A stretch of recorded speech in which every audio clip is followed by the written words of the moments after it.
Hello friends, আমরা কোথায় যাচ্ছি বলেন তো? বলতেই পারবেন না। আমরা যাচ্ছি গোপালের বাবার ক্লাস ফ্রেন্ডের বাড়ি আর গোপালের ক্লাস ফ্রেন্ডের বাড়ি। সেখানে আমাদের নিমন্ত্রণ হয়েছে। আর আমার আরেক বাবা মার বাড়ি। চলুন যাওয়া যাক। যাওয়ার পরে সব ভিডিও আপনারা দেখতে পাবেন। টাটা। মা বুড়ি আজকে স্কুটিটা নিয়েই গেল না, বললো আমার স্কুটি চালাতে ইচ্ছা করছে না, তাই ভ্যানের পিছনে বসেই চলে গেলাম। দেখেন কেশবপুরের বাজারটা একটু দেখেন কীভাবে গাড়ি ঘোড়া চলছে। বললো যে আমি স্কুটি নিতে পারবো না, তাই নিলই না। তার আপনাদের সেই ফাঁকে একটু বাজারটা দেখিয়ে দিলাম।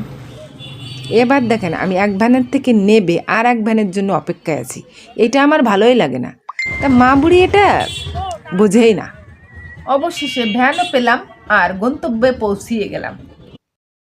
আমি তো চলে এসেছি আমার দিদির বাড়ি। দেখেন দিদি হচ্ছে গুণে রূপে লক্ষ্মী আর নামে হচ্ছে সরস্বতী। আমার দিদির নামটাই কিন্তু সরস্বতী।